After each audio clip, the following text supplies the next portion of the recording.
First bonus pod in a while, and these are not the ones that we enjoy doing. Really tough fantasy football news today. The number 11 pick, according to average draft position in the month of July, Cam Akers, a torn Achilles, and he will miss the season. Welcome to Fantasy Football today. We're here to help you. If you have Cam Akers, if you have Darrell Henderson, if you're wondering what to do now, what the Rams are going to do now, let's get Jamie Eisenberg's opinion on this. And I know look, we don't know these people personally, although you did just speak to Cam Akers not too long ago, but we feel for these people. This is terrible. They train all off season. They wait for their big opportunity.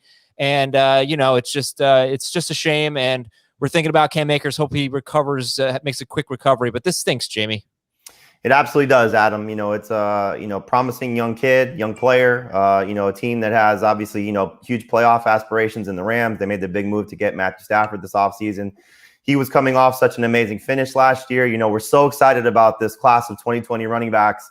And this is just the first of, I'm sure, several injuries that, guys will deal with across the board. But, when you hear season ending in July, it's just so frustrating because, like you said, this kid was planning for a big season. Fantasy managers and keeper leagues and dynasty leagues, the Scott Fish Bowl. I drafted Cam Akers in the Scott Fish Bowl. It's already puts just such a sour feeling in your mind about how the season could go. And so frustrating when you hear these kind of things happen. Like you said, we feel for Cam Akers and hopefully he makes a speedy recovery. And we got to talk about him in a dynasty perspective because this is a very difficult injury to recover from. But let's talk about Darrell Henderson right now. And look, Darrell Henderson, if we look at a tweet from Jordan Rodrigue, who said that Henderson wasn't fully healthy in the spring, and durability has been a concern with him, and the Rams may need to make a move. But currently they have Henderson, Xavier Jones, Jake Funk, and Raymond Calais on the roster. Henderson figures to be the first man up here. Where are you ranking him right now? Yeah, he'll be somewhere in the teens. I got some fun stats for you, which I know you like, one in particular. He had 6 games last season with at least 12 carries. And he averaged over 5.2 yards per carry in 4 of those games. So, he was doing a nice job before Cam Akers took off. He wasn't obviously exceptional, and injuries became a problem for him last year. And we knew Akers was waiting in the wings to take over as the lead guy at some point, and he did. So Henderson is going to be the lead guy there. Like you said, there are other guys there. She mentioned Xavier Jones as one that somebody should keep an eye on in terms of Jordan Rodrigue, who covers the Rams for The Athletic. We know the names that are out there. There's obviously a reunion that they can, potentially look at in Todd Gurley if they wanted to. There's Adrian Peterson, who came out earlier this week and said he still wants to play. That's a name, obviously, that can help them if they need some veteran, depth and leadership. Le'Veon Bell is still out there. LaShawn McCoy says he still wants to keep playing. So there are obviously, those veteran guys if they want to go that route. I'm sure there's going to be a player or two who's cut that has a chance to maybe go sign with the Rams, or if they make a trade to go get somebody, again, a veteran guy that they feel comfortable with. We know they lost Malcolm Brown, but Henderson is the one that you're going to look at, and, hopefully he takes advantage of this opportunity. He was somebody that we kept saying has lottery ticket potential. He was somebody that we kept saying that if he gets an opportunity in tandem with Cam Akers, can help you out in a deeper league flex option type of scenario. But he's not Akers. We saw that last year, but he's still going to be pretty good. So this is going to be a great offense. It's a great offensive line. The quarterback play is going to be improved. Coach is obviously fantastic. And Henderson, was a guy that we thought when he first came out of Memphis had the chance to be a special kind of player. He didn't necessarily deliver on that the first time he got a crack at the starting job last year, but maybe now with things hopefully a little bit improved around him, specifically Stafford, he takes, full advantage of this opportunity and can deliver. Yeah, now you said Darrell Henderson is not Cam Akers. A lot of people still look at yards per carry. Obviously I do. I get teased about it. He did average more yards per carry than Cam Akers. I think that's pretty deceiving. Akers played week 17 on a bum ankle and had 21 carries for 34 yards. That dropped his yards per carry. Akers, this is from 4.8 to 4.3. So I wouldn't really give Henderson the edge there, but 4.5 was respectable. He had one fewer big explosive running play than Akers. Akers had 4. It's 20 plus yards. Henderson had 3 in very similar amount of carries. Henderson's best stretch was weeks 2 through 7. Yep. This was 6 games. He had 84 carries, which was 58% of the team's carries. Cam Akers had only 12 carries in those games, 9 of them in one game. So Cam Akers was not a factor, but Malcolm Brown was a factor. Malcolm Brown had 47 carries in those 6 games, but Akers had 84 carries, Henderson had 84 carries. He had 3 games with 17 or more non-PPR fantasy points. And he had 2 games, like 70, 80 total yards or or 7 to 8 fantasy points in non-PPR, and he had one horrible game. And I mentioned non-PPR because he wasn't much of a factor in the passing game. But Malcolm Brown's not there. Like, they don't have a guy like Malcolm Brown right now on the roster that would get 40% of the carry. So you think maybe Akers would have, or keep saying Akers, Henderson would have an even bigger role than what he had in those 6 games. And that was a guy that was worth starting most weeks. You said you have him in the teens. Who are some players that you have ranked around stop saying Cam Akers? Darrell Henderson.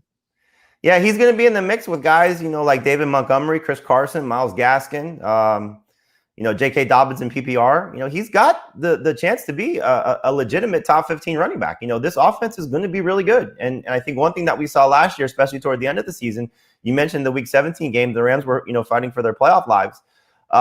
Teams were daring them to throw, which is not something that I think, Sean McVay was expecting as the season unfolded, certainly what the Rams are typically used to seeing. Because their passing game was struggling. Now their passing game is going to open things up for the run game. It's one of the reasons why I was excited about Cam Akers. I know many people were. And so now you have this opportunity for easier running lanes for a team that can run block very well, good offensive line.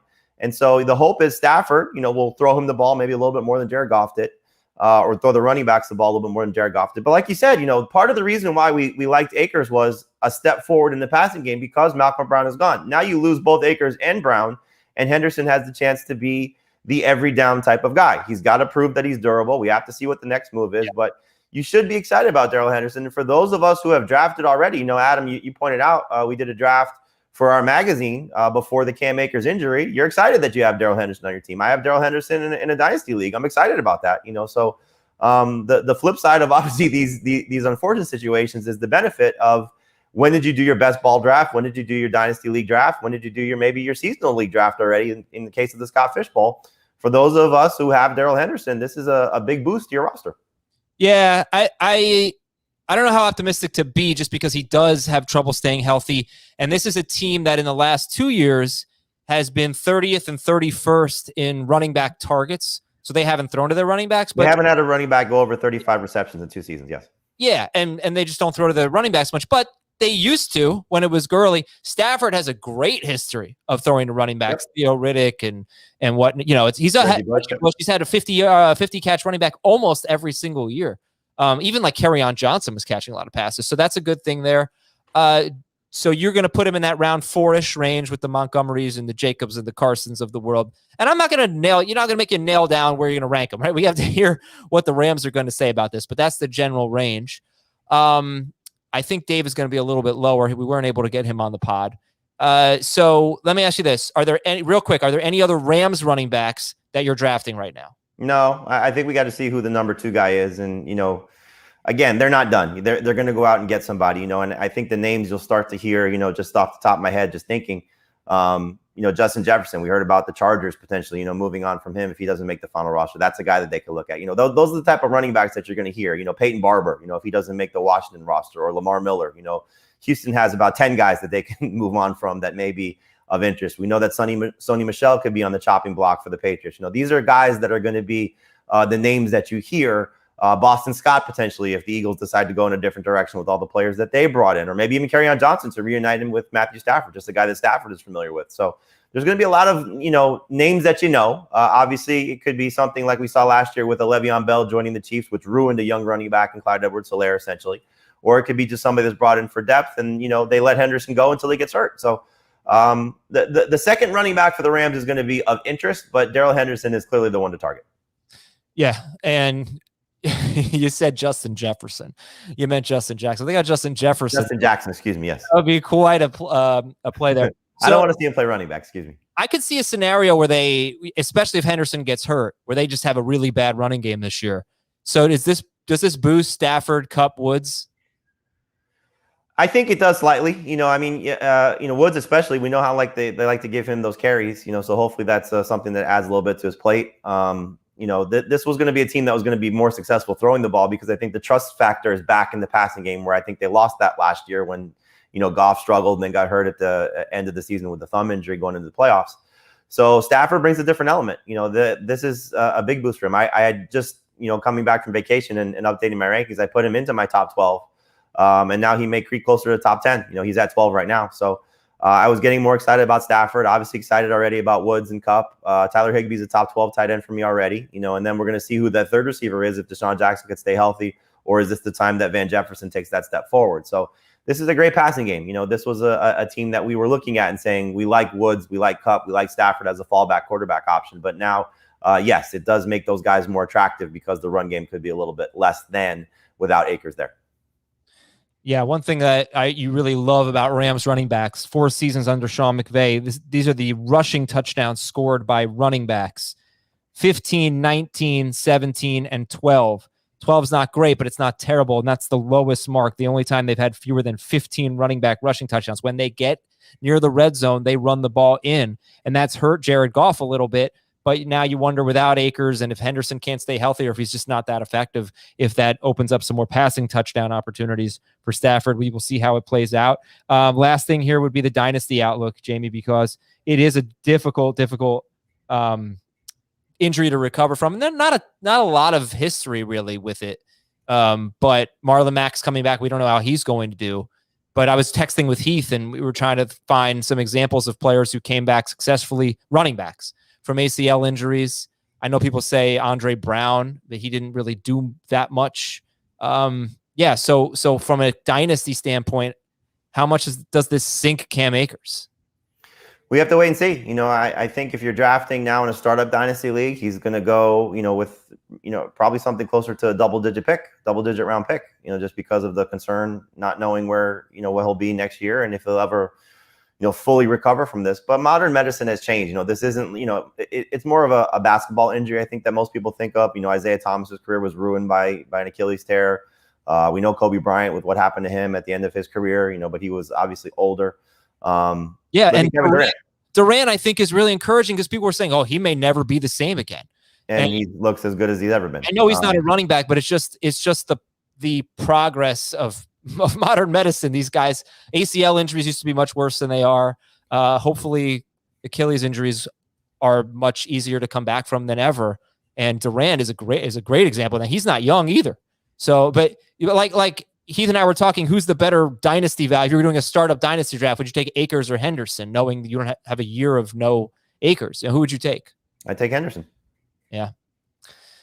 All right. Looks it's a lot to think about. And I am going to make you do some rankings real quick, subject to change. Right now, you're drafting Henderson or Myles Gaskin?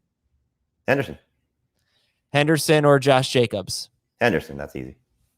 Oh, okay. You have Gaskin. That's right. Henderson or Carson? Carson still. Okay. All right. Right in that range.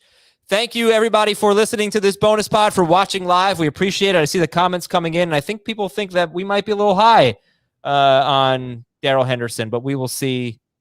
Small sample out there. So again, thanks for tuning in, and to Jamie for hopping on. He's on vacation this week, and he hopped on, so much appreciated. And have a good one. We got another draft, mock draft though, Tuesday night though. I'm still gonna work for that one too. So we got a live show 7 Eastern tonight.